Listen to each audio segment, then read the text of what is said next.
Bueno, tenemos dos capítulos completos. El capítulo 4 y 5 son los que me asignó Josué. ¿Cuánto amor decías que me tenías, Josué? Son como más de 70 versículos, pero oramos y entramos. ¿Les parece bien? Señor, gracias por tu palabra, gracias por la libertad de poder abrirla y poder meditar en ella. Toca nuestras vidas. Lo pedimos en el nombre de Cristo Jesús. Amén. El capítulo 4 y el capítulo 5. En el capítulo 4 nos encontramos con el testimonio de Nabucodonosor. En el capítulo 5 nos encontramos con el fin del reino de Belsasar. Vamos a ir observando. Y en el capítulo 4 realmente Nabucodonosor escribe pues como que su testimonio. Como que le pide a Daniel, oye, dame chance de, así como en Navegantes, quien ha tomado Navegantes, que de repente es escribir tu testimonio y compartirlo en 4 minutos. Bueno, Nabucodonosor le pide chance a Daniel de escribir y compartir su testimonio. Y eso es lo que nos encontramos en el capítulo 4. Es tremendo lo que vamos a observar y a leer, de mucha enseñanza para nosotros. En el verso 1 del capítulo 4 dice así: Nabucodonosor, rey, a todos los pueblos, naciones y lenguas que moran en toda la tierra, paz les sea multiplicada. Conviene que yo declare las señales y milagros que el Dios Altísimo ha hecho conmigo. Hasta ahí. Así que en el verso 1 comienza Nabucodonosor presentándose como autor de este testimonio dirigido a todos los pueblos, naciones y lenguas en toda la tierra, paz. Y dice, conviene en el verso 2, conviene que yo declare. Nabucodonosor considera conveniente que todos sepan las señales y los milagros que hizo Dios con él. Y no es por arruinártelo, pero va a contar cómo es que Dios tuvo que quebrantarlo para que él pudiera conocerlo. Va a contar lo orgulloso que fue y cómo Dios tuvo que humillarlo para salvarlo de su orgullo. Y no quiere perder la oportunidad de contar este milagro. Algo aprendemos de esto, ¿verdad? Si Dios te da la oportunidad de compartir con alguien cómo es que te quebrantó, cómo es que trató contigo, conviene que lo hagas. Dice ahí, es conveniente que todos sepan. Conviene que lo hagas. Es bueno recordar y compartir lo que Dios ha hecho contigo. Cuán grandes cosas ha hecho el Señor contigo y cómo ha tenido misericordia de ti. Compártelo, así como lo hizo Nabucodonosor, y vamos a empezar a escuchar su historia. Antes de entrar en el verso 4, bueno, hay una frase de una exclamación y una proclamación de alabanza. Cuán grandes son sus señales y cuán potentes sus maravillas, su reino, reino sempiterno y su señorío de generación en generación, ¿no? Sus maravillas, su reino, su señorío. Me gusta que la historia de Nabucodonosor no comienza con mi grandeza, mi gran poder, mi reino, no. Su historia empieza con Dios, ¿no? Mi historia empieza con Dios. Mi historia empieza con la grandeza de Dios y la soberanía de Dios. Y nuestras historias, digámoslo así, solamente van a ser convenientes si se tratan de Él, porque todo es de Él, todo es por Él y todo es para Él. Mi vida y mi historia se tratan de Él, son por Él, son para Él. Y así Nabucodonosor empieza alabando a Dios por quien Él es, por lo que Él ha hecho en Él, ¿no? La adoración que nosotros llevamos a Dios es una respuesta de lo que Él ha hecho en nuestras vidas. Así empieza Nabucodonosor con alabanza. Y en el verso 4 entonces viene la historia. ¿Estás listo? Yo, Nabucodonosor, cuenta, estaba tranquilo en mi casa y floreciente en mi palacio. No, estaba yo bien pleno, tenía todo lo que quería, todo estaba en su lugar, tenía una vida de tranquilidad, una tremenda prosperidad, no me hacía falta nada, estaba increíble. Pero, verso 5, vi un sueño que me espantó y tendido en mi cama, las imaginaciones y visiones de mi cabeza me turbaron. Por esto mandé que viniera delante de mí todos los sabios de Babilonia para que mostrasen la interpretación del sueño. Y vinieron magos, astrólogos, caldeos y adivinos, y les dije el sueño, pero no me pudieron mostrar su interpretación hasta que entró delante de mí Daniel, cuyo nombre es Belsasar, como el nombre de mi Dios, en quien mora el espíritu de los dioses santos. Conté delante de él el sueño, diciendo, hasta ahí.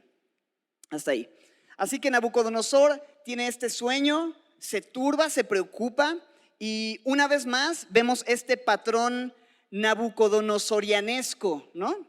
De enfrentar la intranquilidad acudiendo a buscar respuestas en un montón de gente. Y cuando no encuentra sus respuestas en toda esta gente, todos estos adivinos y magos y demás, bueno, finalmente acude a Dios a través de Daniel. Y yo veía esto y la verdad es que yo soy tan nabuco, ¿no? Que está todo tranquilo y de repente algo sucede, me quedo intranquilo, me pongo ansioso y tengo la necesidad de resolverlo de muchas maneras posibles y hasta que veo que de plano no hay dónde, entonces es como cantaba Delfín hasta el fin, Dios mío, ayúdame, ¿no? Hasta entonces volteo al cielo. Que Dios nos guarde y nos ayude de tenerlo a Él como nuestro primer recurso siempre. Nabucodonosor siempre lo dejaba al final. Pero me llama la atención en el verso 8 porque dice de Daniel, cuyo nombre es Belsasar, como el nombre de mi Dios. Como el nombre de mi Dios. En el capítulo anterior, en el 3:29, él reconocía que no había ningún Dios como el Dios de Sadrach, Mesac y Abednego, ¿no? Este sueño que él tiene es posterior a esa declaración que hizo en el 3:29. Sin embargo, él todavía seguía refiriéndose a Bel como su Dios. Y eso nos hace entender algo. Nabucodonosor se impresionó con Dios, pero no se convirtió a Dios. Y debemos tener cuidado que eso no nos suceda el día de hoy, que después de, o este fin de semana, ¿no? Después de escuchar todas las obras de Dios, cómo es que Él ha hecho grandes señales, grandes prodigios, su poder es tremendo en la vida de Daniel, en la vida de sus amigos, en la vida de Nabucodonosor, que quedemos impresionados de estas obras de Dios, pero no nos rindamos haciéndolo nuestro Señor. No es lo mismo quedar impresionados con Dios que rendirnos a Él. Entonces Nabucodonosor llama a Daniel y le dice, Belsasar, jefe de los magos, ya que he entendido que hay en ti espíritu de los dioses santos y que ningún misterio se te esconde, declárame las visiones de mi sueño que he visto y su interpretación. Para este punto, Daniel ha ganado mucha confianza y mucha estima y ha sido evidente que hay algo especial en él, algo que no es como lo que los demás tienen. Eso especial en él, bueno, Nabucodonosor sabe que no es Daniel en sí, sino que hay algo en él. Él le llama, ¿cómo? ¿Espíritu de qué? De los dioses santos. Nosotros sabemos que es justamente la presencia de Dios en él, el Espíritu de Dios en él, y esa es la diferencia. Es Dios la diferencia en su vida. Y lo llama, él sabe que hay algo diferente en él, ha ganado confianza y le cuenta lo que vio. Verso 10, estas fueron las visiones de mi cabeza mientras estaba en mi cama. Me parecía ver en medio de la tierra un árbol cuya altura era grande. Crecía este árbol y se hacía fuerte y su copa llegaba hasta el cielo y se la alcanzaba a ver desde todos los confines de la tierra. Su follaje era hermoso y su fruto abundante y había en él alimento para todos. Debajo de él se ponían a la sombra las bestias del campo y en sus ramas hacían morada las aves del cielo y se mantenía de él toda carne. ¿Hasta ahí parece un sueño tenebroso? Pues no, en realidad no. El sueño era pues algo normal, era un árbol muy grande, visible, que daba sustento, daba protección. Los animales comían de él, los cubría y va todo muy bien, pero luego empieza lo inquietante en el verso 13. Y vi en las visiones de mi cabeza mientras estaba en mi cama que he aquí un vigilante y santo descendía del cielo y clamaba fuertemente y decía así: derribad el árbol y cortad sus ramas, quitadle el follaje y dispersad su fruto. Váyanse las bestias que están debajo de él y las aves de sus ramas, mas la cepa de sus raíces dejaréis en la tierra, con atadura de hierro y de bronce entre la hierba del campo. Sea mojado con el rocío del cielo y con las bestias sea su parte entre la hierba de la tierra. Su corazón de hombre sea cambiado y le sea dado corazón de bestia y pasen sobre él 7 tiempos. Entonces, al escuchar esto, al ver esto, mejor dicho, ¿no? En esta visión, en este sueño, se preocupa. Hay un mensajero que da la orden de derribar este árbol tan grande, tan frondoso y útil, cortar sus ramas, quitar sus hojas, dispersar su fruto, pero todo esto por un tiempo limitado, ¿cierto? 7 tiempos. Y obviamente esto significaba algo y esta escena tenía un propósito. Es más, Nabucodonosor sabe que tiene un propósito. En el verso 17, él mismo dice: la sentencia es por decreto de los vigilantes y por dicho de los santos la resolución. Y aquí viene el propósito. ¿Para qué? ¿Qué dice? Para que conozcan los vivientes que el Altísimo gobierna el reino de los hombres y que a quien él quiere lo da y constituye sobre él al más bajo de los hombres. Entonces, para que conozcan los vivientes que el Altísimo gobierna el reino de los hombres. Es muy claro el propósito. Dios quería a través de esta visión que Nabucodonosor y todos los vivientes supieran que Él es quien gobierna, que Él es quien pone a los reyes de acuerdo a sus planes soberanos. Y entonces en el verso 18 viene la petición de Nabucodonosor a Daniel y le dice: yo, el rey Nabucodonosor, he visto este sueño. Tú pues, Belsasar, dirás la interpretación de él, porque todos los sabios de mi reino no han podido mostrarme su interpretación, mas tú puedes, porque mora en ti el espíritu de los dioses santos. Una vez más, hay algo que está en ti que los demás no tienen, y eso es lo que va a permitir que yo sepa la interpretación. Entonces, verso 19, Daniel, cuyo nombre era Belsasar, quedó atónito casi 1 hora y sus pensamientos lo turbaban. El rey habló y dijo: Belsasar, no te turben el sueño ni su interpretación, ni el sueño ni su interpretación. Belsasar respondió y dijo: Señor mío, el sueño sea para tus enemigos y su interpretación para los que mal te quieren.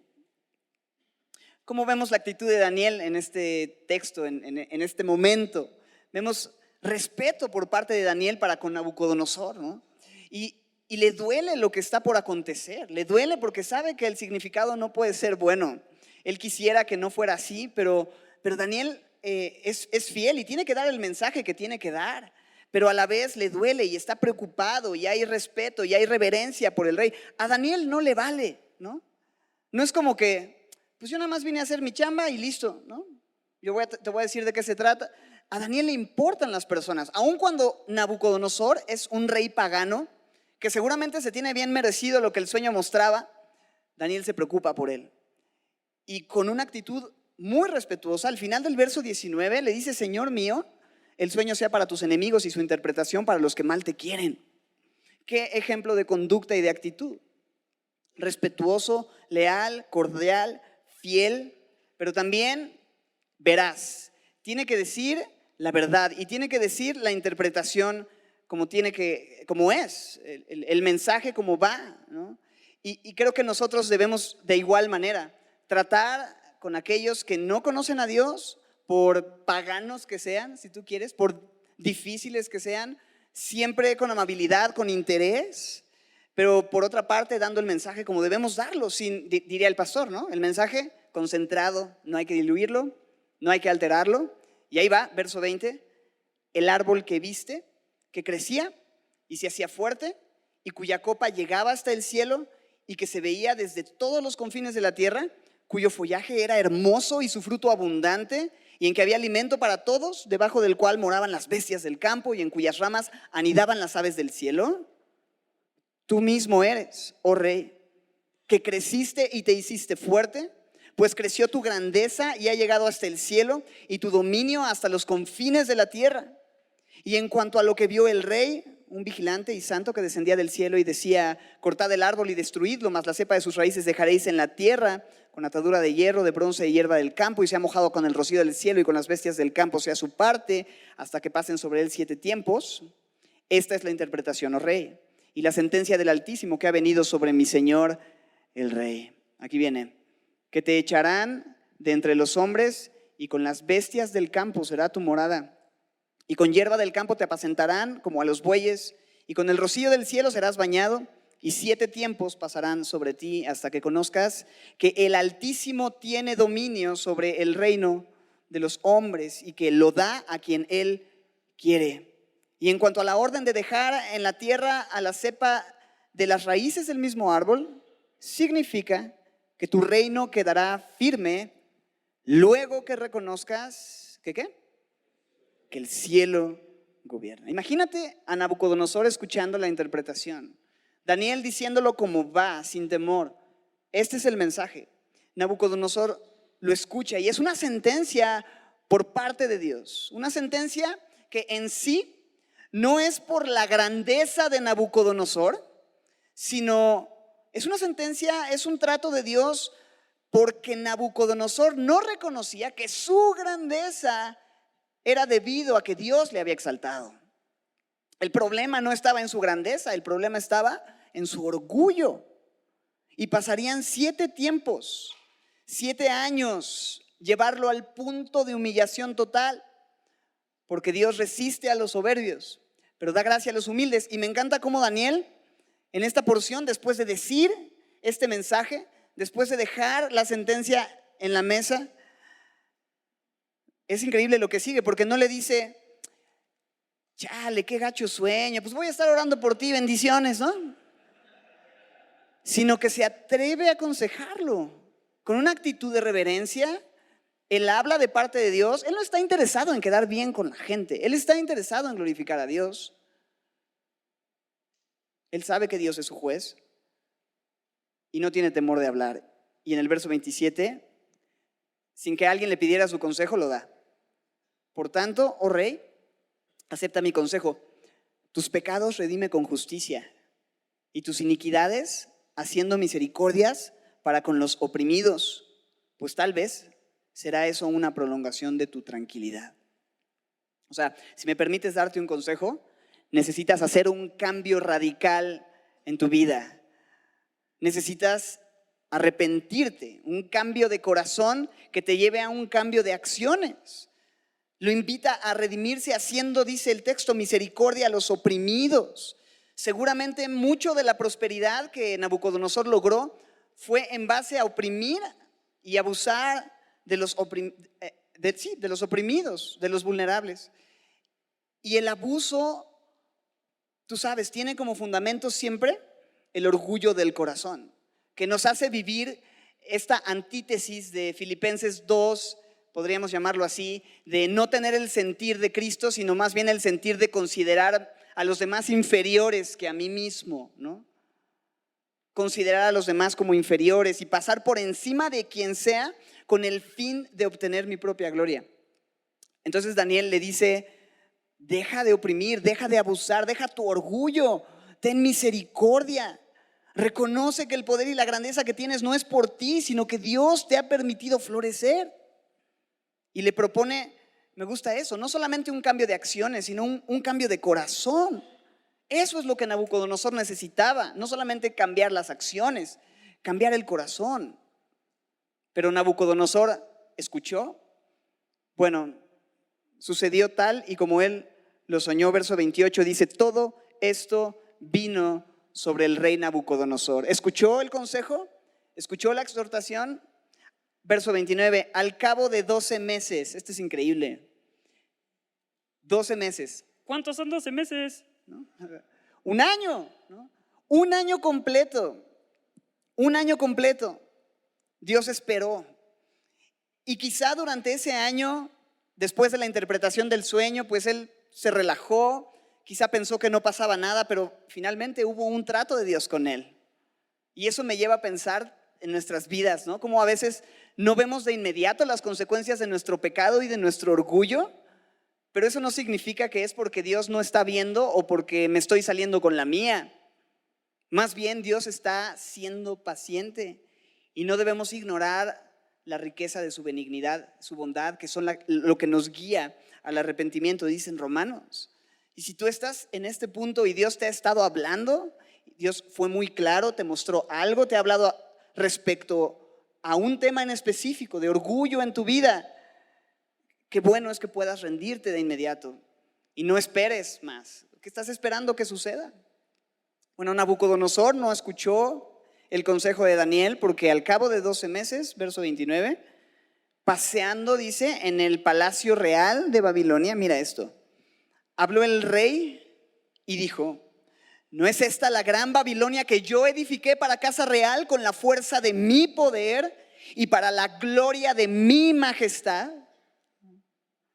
Que yo edifiqué, mi poder, mi majestad, diría el pastor Heriberto, poseído por el espíritu de Memillo. Memillo. Y va por su jardín admirando lo que tiene y va diciendo: estoy pero bien pesado, ¿no? Estoy bien cañón, mira todo lo que me edifiqué, cuánto poder. Y el verso 30 revela, checa esto, ¿para gloria de qué? Al final, de mi majestad. Y ahí está la motivación detrás de todo, su propia gloria. Tú sabes, Soberbios 11:36, porque todo es de mí y por mí y para mí, ¿no? Este era su versículo ancla, ¿no? Y piensa por un momento esto. Nabucodonosor no tiene ni idea de que si Babilonia se ha engrandecido y si él venció y conquistó a Judá y a Israel, no es por su gran poder, sino porque Dios estaba tratando con ellos. La grandeza de Babilonia no vino por causa de Nabucodonosor, vino por causa de la soberanía y el trato de Dios con su pueblo. Fue Dios quien lo hizo, fue Dios quien los entregó, pero él no puede ver eso. ¿Por qué no lo puede ver? ¿Por qué no lo puede ver? Orgullo. Porque el orgullo nos ciega, nos engaña y nos lleva a pensar que todo lo que estoy viviendo se trata de mí, sea abundancia o sea una prueba. Se trata de mí, pero no es así. El Señor gobierna, ¿cierto? Y Él siempre está haciendo algo más grande. Y Él siempre está mostrando de una o de otra manera su poder y su gloria. Y lo más increíble es que aunque Él está haciendo algo más grande y aunque todo se trata de Él, Él es tan bueno que se toma el tiempo de tratar con el corazón de un hombre como Él y rescatarlo de su orgullo. Mira el verso 31. Aún estaba la palabra en la boca del rey cuando vino una voz del cielo. Esto es increíble. A ti se te dice, rey Nabucodonosor, el reino ha sido quitado de ti, y de entre los hombres te arrojarán, y con las bestias del campo será tu habitación, y como a los bueyes te apacentarán, y 7 tiempos pasarán sobre ti, hasta que reconozcas que el Altísimo tiene el dominio en el reino de los hombres, y lo da a quien Él quiere. Déjà vu. Ya lo había vivido, ya lo había escuchado. ¿Quién se lo había dicho? Daniel. Pero no escuchó. Y ahora tiene que ser Dios mismo quien le hable. Y viene una voz desde el cielo. Y yo me pregunto, ¿cuántas veces no nos pasa eso? Que alguien nos ha hablado, pero pasa el tiempo, al menos en mi caso, que Dios me ha mostrado algo a través de alguien y al cerrar mis oídos, no escuchar, pasa el tiempo y es entonces que Dios mismo tiene que hablar directamente. Y entonces sí, verso 33 dice así: en la misma hora se cumplió la palabra sobre Nabucodonosor, fue echado entre los hombres y comía hierba como los bueyes. Imagínate eso, un rey glorioso, el hombre más poderoso en el mundo antiguo, de pronto fue echado de entre los hombres comiendo hierba como los bueyes. Su cuerpo se mojaba con el rocío del cielo hasta que su pelo creció como plumas de águila y sus uñas como las de las aves. Super hipster se veía. No, no es cierto. El cuate, en una condición trágica. Eso es lo que psiquiátricamente se conoce como insania zoantrópica o delirio de metamorfosis. Un trastorno psicológico en donde una persona piensa que es un animal y empieza a comportarse como un animal. Y eso es lo que le sucedió a Nabucodonosor. Estaba fuera de sí. Y es interesante porque Dios pudo en vez de permitir esa situación en su vida, simplemente pudo haber acabado con él en un segundo. ¿No entiendes? Listo. Y caer muerto. Destruirlo. Pero Dios quería destruirlo. ¿Qué quería hacer Dios? Quería rescatarlo. Él sabe que el orgullo es lo que podría haberlo destruido para siempre y quiere rescatarlo y permite este quebranto para rescatarlo. Dejemos que Dios destruya nuestro orgullo antes de que nuestro orgullo nos destruya a nosotros. Cuando Dios trata en quebranto con nosotros, no es para destruirnos. Cuando Dios nos quebranta, no es porque sea cruel, sino porque nos ama y nos quiere rescatar. Y pasa un buen tiempo así. 7 tiempos, 7 años, 7 años. ¿Cuánto tiempo es 7 años? ¿Qué estaba pasando en tu vida hace 7 años? O sea, tú dices 7 años y ¿cuánto tiempo se toma la palabra o las palabras 7 años en salir de tu boca? ¿Cuánto tiempo toma? 7 años. ¿Cuánto toma? Un segundo, quizá 2 máximo. Si eres un poco lento, quizá unos 5 segundos. 7. Pero al final, cuando ves en la Biblia los tiempos, o sea, a nosotros nos suena muy rápido, lo leemos, estamos leyendo, o sea, cientos de años en poco tiempo, pero no es poco.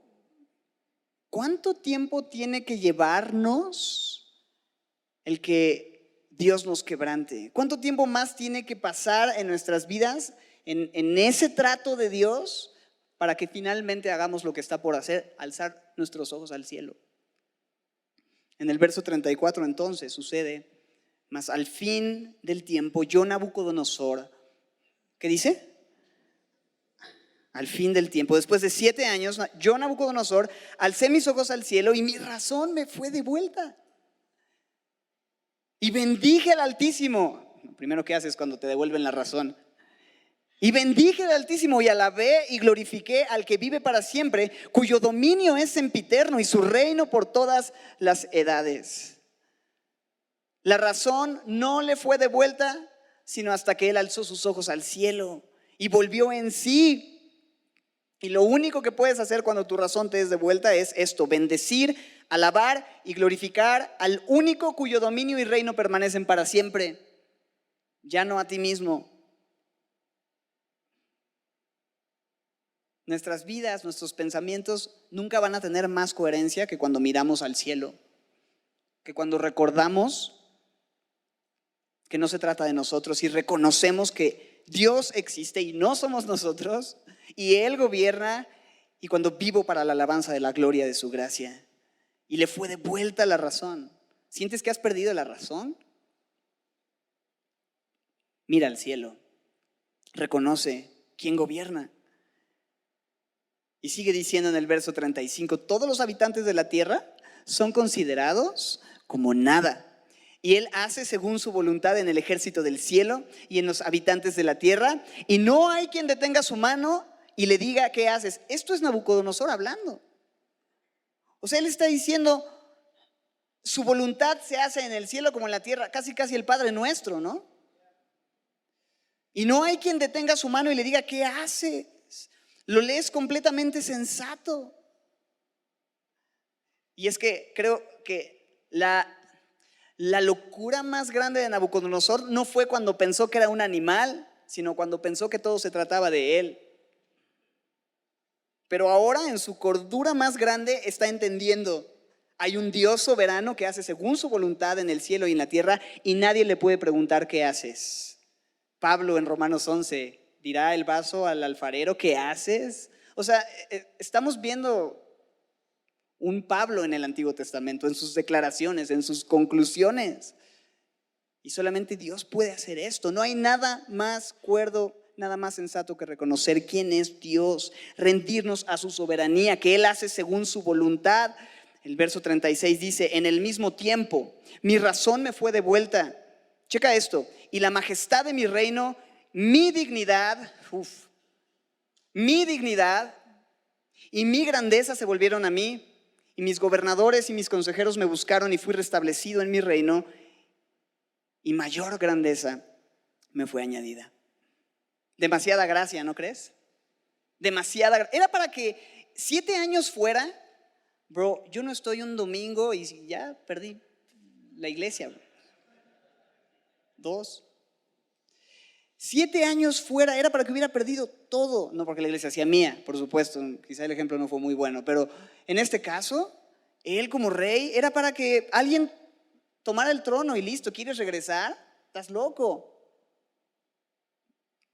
Literalmente, estás loco, ¿no? Pero Dios en su misericordia le permitió la restitución. Y mira esto. Le fue restituido todo, pero dice, ahora yo, Nabucodonosor, alabo, engrandezco y glorifico al Rey del cielo. Esto es tremendo. Yo, Nabucodonosor, alabo, engrandezco y glorifico al Rey del cielo. Jamás pensaríamos que Nabucodonosor pudiera decir este tipo de declaraciones. ¿Qué me enseña eso? Que todos somos candidatos a la gracia de Dios. El rey más pagano, el hombre más soberbio, el tipo más orgulloso, Dios puede con quien sea. Si pudo conmigo, puede con quien sea. Si pudo contigo. Y dice, alabo, engrandezco y glorifico al Rey del cielo. ¿Por qué? Porque todas sus obras son verdaderas y sus caminos justos. Y checa esto. Y lo engrandezco porque Él puede humillar a los que andan con soberbia. Algo que llama mi atención en esta sección es que las alabanzas de Nabucodonosor no son debido a que le regresó o le restituyó todos esos bienes y grandeza. Nabucodonosor alaba a Dios porque el verso 37 dice, sus obras son verdaderas y justas, pero sobre todo porque verso 37 al final, Él puede humillar a los que andan con soberbia. La alabanza de Nabucodonosor es porque Dios lo humilló en su soberbia. Y de todas las bendiciones que tú y yo podemos recibir y agradecer, creo que no hay una más grande y un regalo mayor que agradecer el hecho de que Dios nos humille. No hay un mayor regalo que en su misericordia Dios permita que nuestra humillación, para que quebrantados podamos mirarlo a Él. El quebranto es el mayor regalo celestial para el orgulloso, para ti, para mí. Y ahí está la humillación que tuvo como resultado que Él pudiera voltear al cielo y fuera restituido por la soberanía de Dios.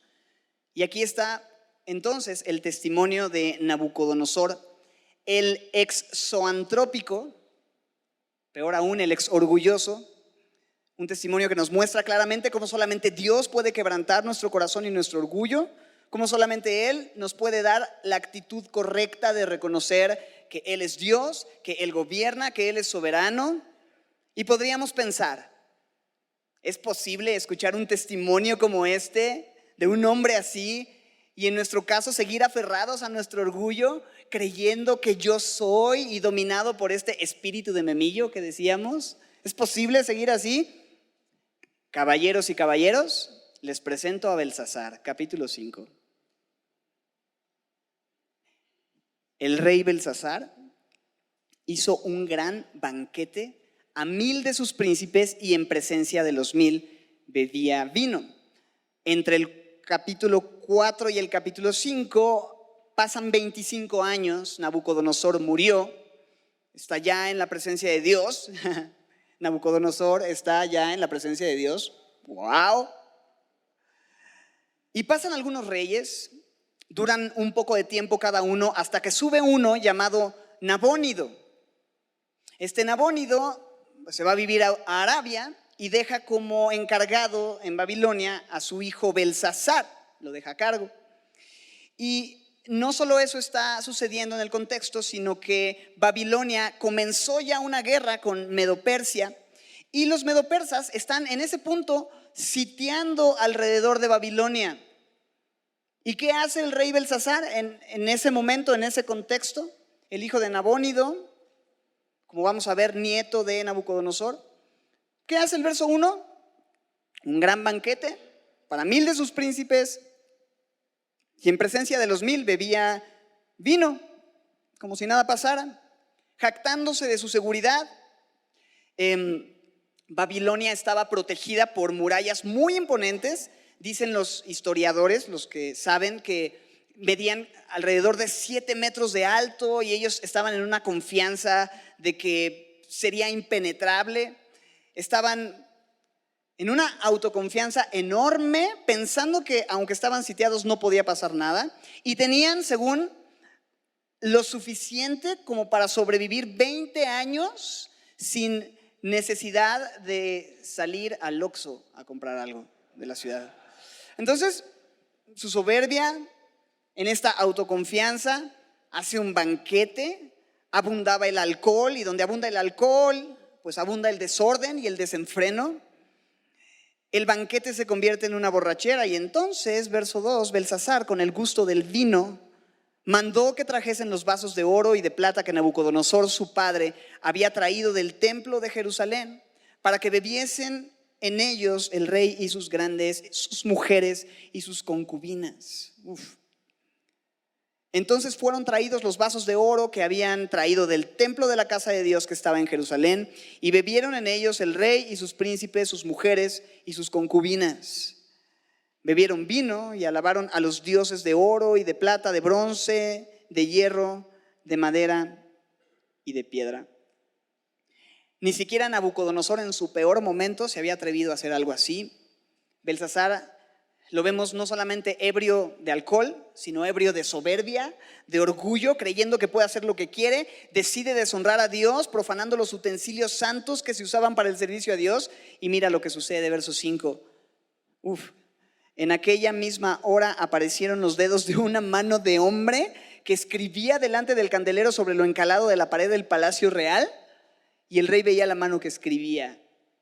Y de alguna manera él estaba seguro que no era parte de su malacopés, porque en el verso 6 dice: el rey palideció, sus pensamientos lo turbaron, se debilitaron sus lomos, es la forma elegante de decir que se hizo del baño, y sus rodillas daban la una con la otra, cual caricatura, ¿no? Y el rey gritó en alta voz que hiciesen venir magos, caldeos y adivinos. Y dijo el rey a los sabios de Babilonia: cualquiera que lea esta escritura y me muestre su interpretación, será vestido de púrpura y un collar de oro llevará en su cuello, y será el tercer señor en el reino. El tercero porque es lo mejor que podía ofrecer. No, su papá era el primero, él venía siendo el segundo, él el tercero y Fermín cuarto. No, no es cierto. Eso no estaba en las notas. Vino en el momento.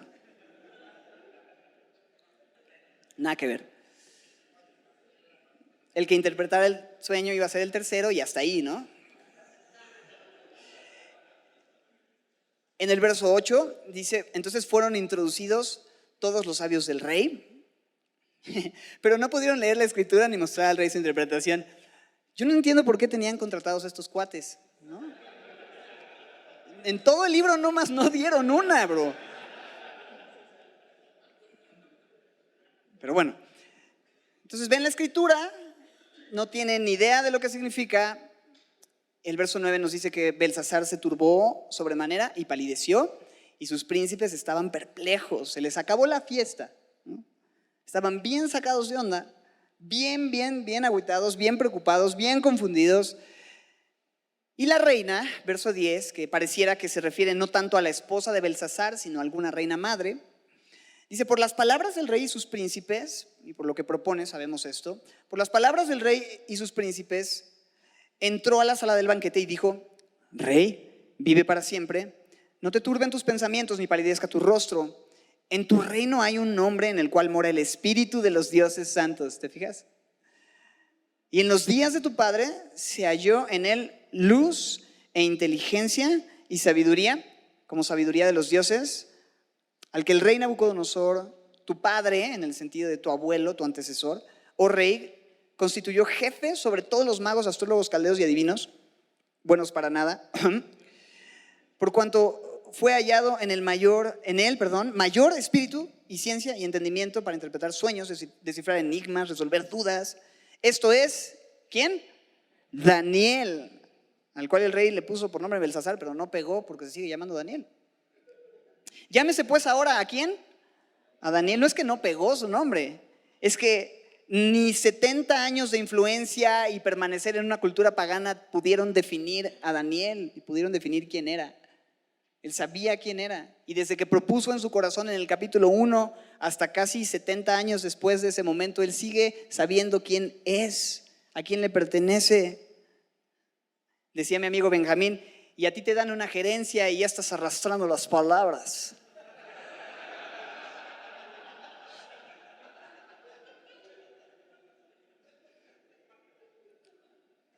Pasan años y Daniel sigue siendo Daniel. No te preocupes, hay quien puede ayudar en la crisis.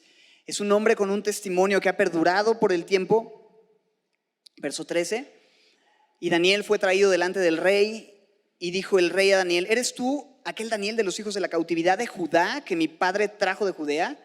He escuchado de ti que el espíritu de los dioses santos está en ti y que en ti se halló luz, entendimiento y sabiduría mayor. Y ahora fueron traídos delante de mí sabios, astrólogos, para que leyesen esta escritura y me diesen su interpretación, pero pues no pudieron mostrarme la interpretación del asunto.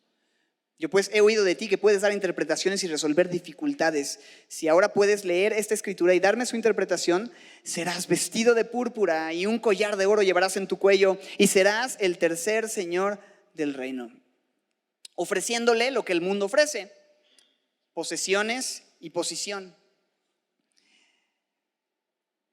Y este rey ingenuamente pues cree que Daniel va a ser motivado por estos ofrecimientos, ¿no? Por estos premios. Y la respuesta de Daniel es maravillosa, verso 17. Entonces Daniel respondió y dijo delante del rey, tus dones sean para ti y da tus recompensas a otros. Leeré la escritura al rey y le daré la interpretación. O sea, no me interesa lo que puedes ofrecerme, yo te voy a dar la interpretación, pero no lo hago por lo que pueda recibir a cambio. Y sin duda el mundo quiere ofrecernos cosas para motivarnos, ¿no? Que hagamos las cosas para recibir a cambio posición o posesiones. La pregunta es, ¿te llegan al precio? O sea, ¿qué es aquello que si el mundo te ofrece dices, va? O ya te han ofrecido y por eso estás donde estás.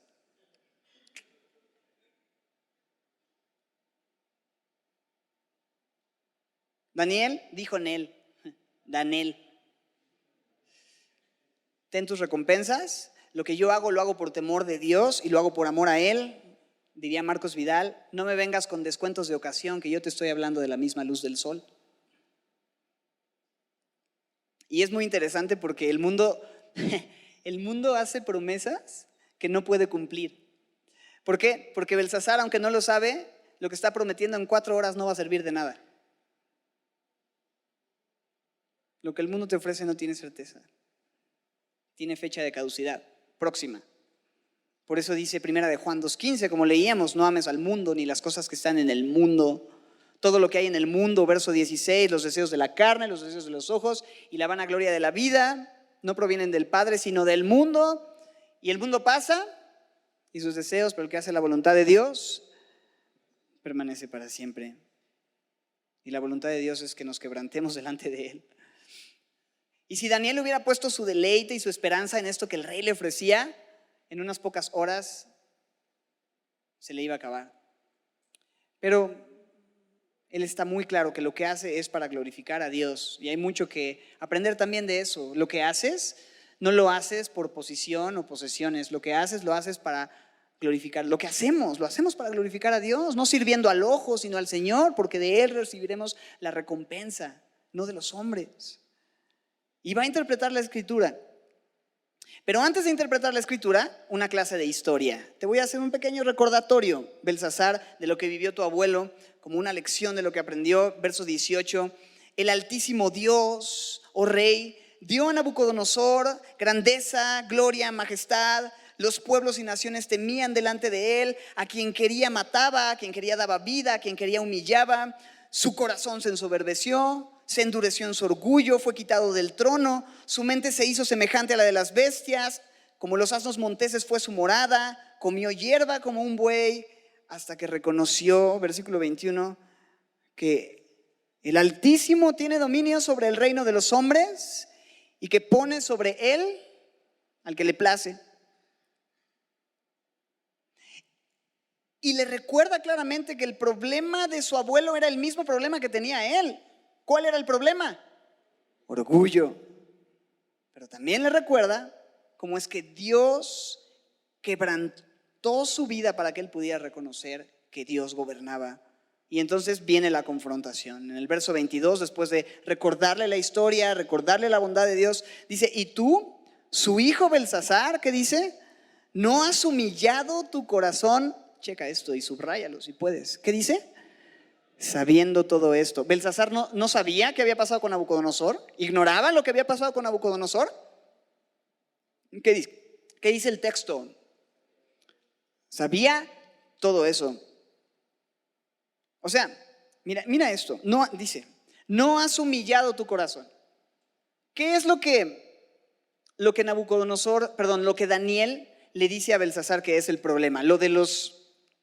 En sí el problema era el asunto de los utensilios, el haberlos traído y haberlos profanado. ¿Ese era el problema de raíz? Que dice, no has humillado tu corazón, aún sabiendo todo esto. O sea, el asunto es más profundo que el tema de los vasos que profanaste.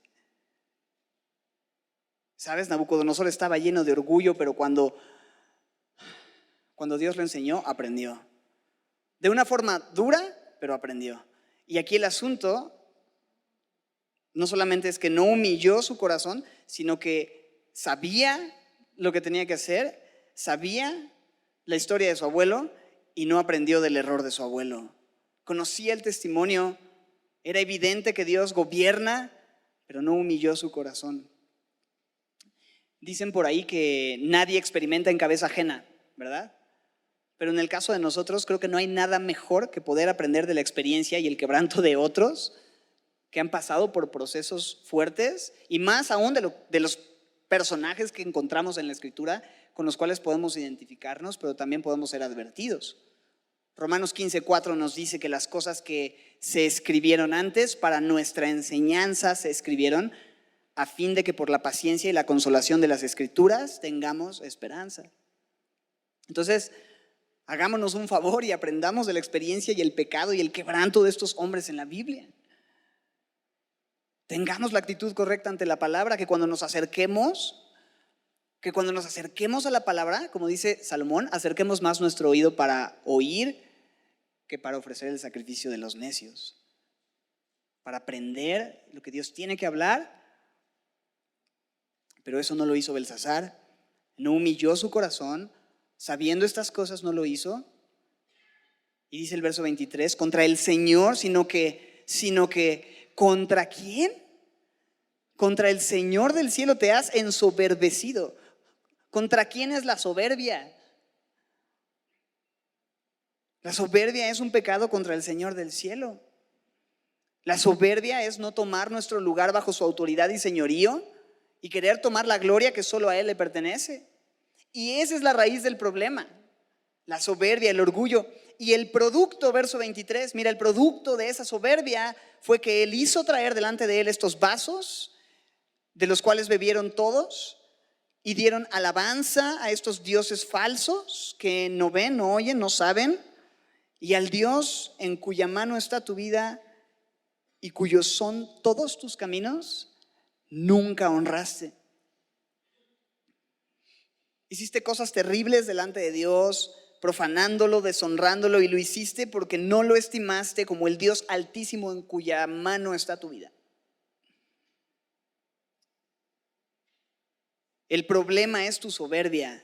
El problema detrás de tu alcoholismo es tu soberbia. El problema detrás de tu adulterio es tu problema. La soberbia es el problema detrás de tus mentiras. La soberbia es el problema detrás de tu engaño, de tus robos, de tus fraudes, de mi pecado, de mi condición. Es el orgullo. Y se lo muestra claramente. Esa soberbia que le llevó a un punto tal que menospreció lo que escuchó de su abuelo, menospreció a sus enemigos, pensó que era indestructible, confió demasiado en sus fortalezas, no tuvo respeto por las cosas de Dios, y ese orgullo lo terminó llevando a deshonrar a Dios de la forma más cínica, Por lo tanto, el veredicto ha sido determinado, verso 24. Y aquí viene la consecuencia de un corazón orgulloso, empecinado, que habiendo escuchado y sabido quién es Dios, no le glorificó. Entonces, dice el verso 24, esto es lo que pasó, Belsasar, le dice Daniel. De su presencia fue enviada la mano que trazó esta escritura. Y la escritura que se trazó es Mene, Mene, Tekel, Uparsin. Y esta es la interpretación del asunto. Mene, contó Dios tu reino y le ha puesto fin. Tekel, pesado has sido en balanza y fuiste hallado falto. Pérez, pesado tu reino ha sido roto y dado a los medos y a los persas. Y esta escritura en la pared es la evaluación de Dios para con este hombre.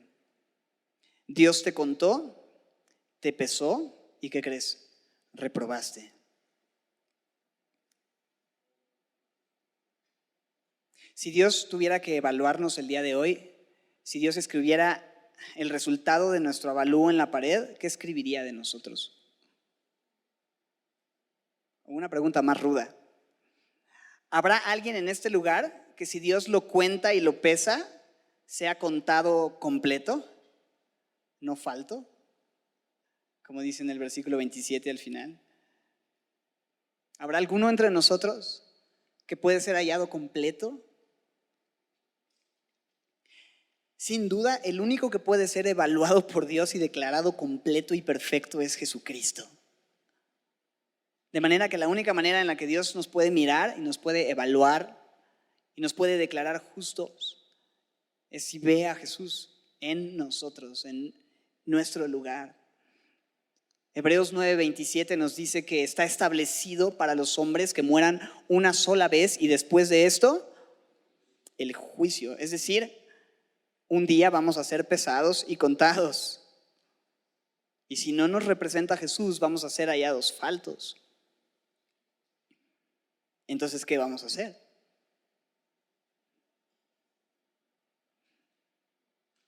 Creo que la actitud correcta, como es el título de la enseñanza, es humillarnos ante Jesús. Es pedirle que sea nuestro juez. Es pedirle que sea nuestra justicia y estando en Él ser pesados y ser hallados enteros porque somos hallados en Él.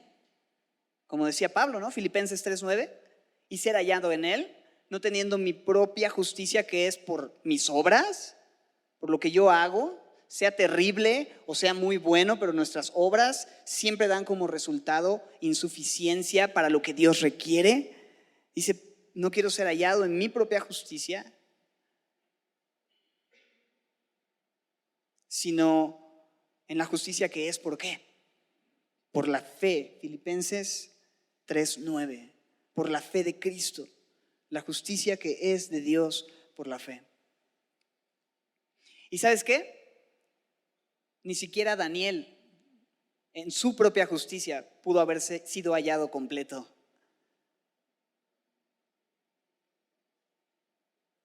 Nuestra justicia nunca será suficiente. Necesitamos al Señor. La pregunta es si ya lo has hecho tu juez, si ya lo has hecho tu abogado, si ya lo has hecho tu Señor. Así que Daniel le dice lo que significa la escritura en el verso 29. Mira Belsasar, su respuesta. Mandó vestir a Daniel de púrpura y poner en su cuello un collar de oro y proclamar que él era el tercer señor del reino. ¿Ves algún tipo de quebranto en Belsasar? ¿Ves alguna respuesta? ¿Ves algún cambio? O sea, el cuate sigue como si la vida sigue normal, ¿no? Aquí no pasó nada.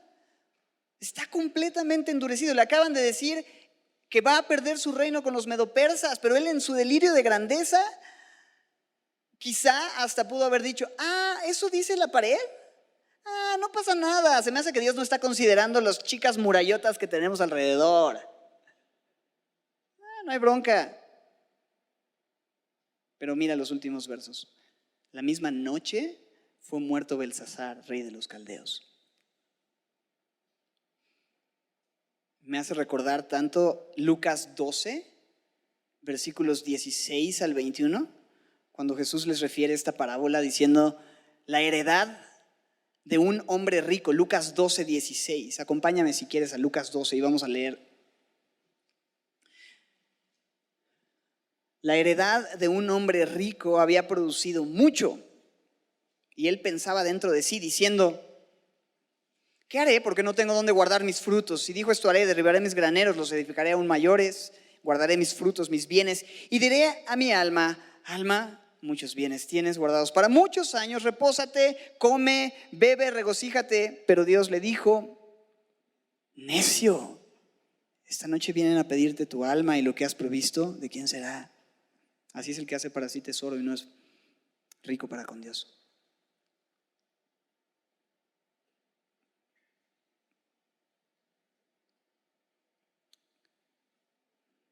La misma noche, verso 30, entonces regresando a Daniel 5. La misma noche fue muerto Belsasar, rey de los caldeos. Dice la historia que los medopersas, la única forma en la que pudieron entrar fue desviando el río Éufrates que atravesaba la ciudad. El nivel del agua bajó y había unas compuertas que permitían que el agua entrara a la ciudad, el río entrara hacia la ciudad. Desvían el río, entran, y como Babilonia no esperaba jamás que entraran por ahí, al estar completamente confiados, la ciudad cayó con saldo cero. No hubo nada que pudieran hacer. Y dice el verso 31, Darío de Media tomó el reino siendo de 62 años. Fin. Así llegó el fin de Belsasar, destruido por su orgullo, por su soberbia, por creerse soberano, por no escuchar el testimonio de su padre, y ese fue su fin.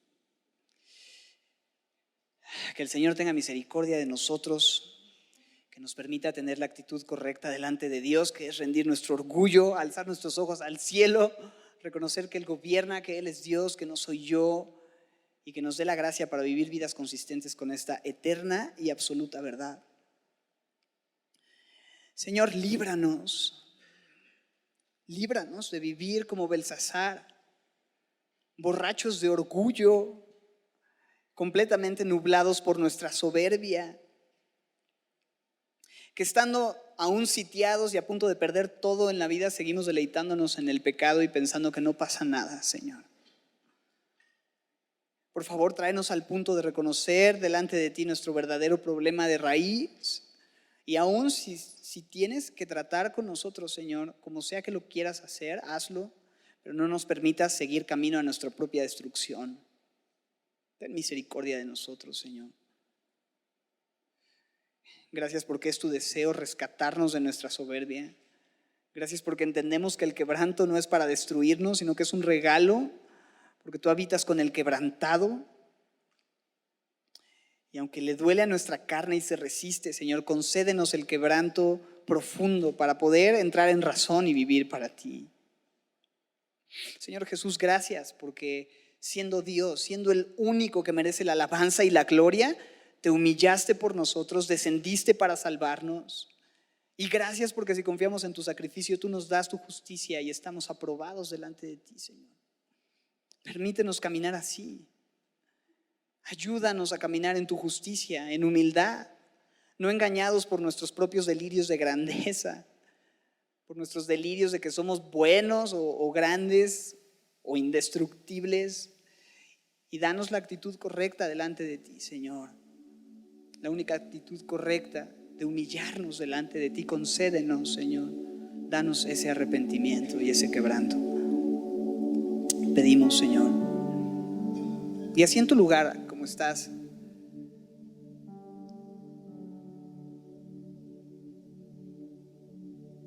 lo que sea que el Señor esté tratando contigo y te esté mostrando, ¿por qué no vienes a Él y tratas lo que tienes que tratar? Toma un tiempo, solo tú y Él en silencio, y pídele que te quebrante. Agradécele por su misericordia y por la advertencia. Y toma un compromiso con Él.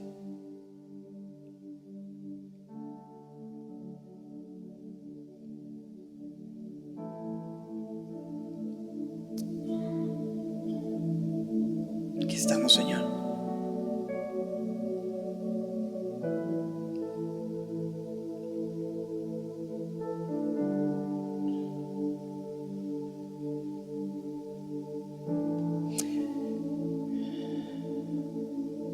Tú conoces nuestro corazón, nuestras luchas más profundas, lo que nadie ve.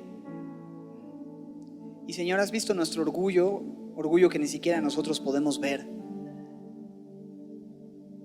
Pero te rogamos que nos examines, Señor, que nos preserves de las soberbias, que nos libres, Señor, y nos salves de seguir adelante, Señor, camino a la muerte.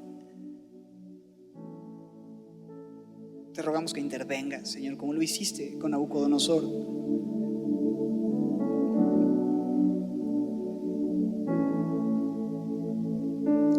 Revélanos tu soberanía, revélanos tu poder, revélanos tu propósito, Señor, que no tiene que ver con nosotros, sino contigo, con tu gloria, Señor. Y gracias por hacernos parte también de tu plan soberano, Señor. Sigue tratando con nosotros, Señor. Sella en nuestros corazones todo lo que hemos estado escuchando, no solo en esta enseñanza, sino durante todo el día, desde ayer, Señor. Y si estas semanas también tú has hablado a través quizá de nuestra esposa, de nuestros hijos, de nuestros amigos, de gente alrededor y nos ha incomodado. Permítenos, Señor, traerlo delante de ti y escuchar tu voz hablando, Señor. Solo quebranta nuestras vidas, Señor. Sálvanos de nosotros mismos. Y gracias por Cristo, porque si somos pesados y contados en Él, si somos hallados en su justicia, entonces tenemos esperanza. Gracias por este tiempo en tu palabra. Te bendecimos y te adoramos en el nombre de Cristo Jesús.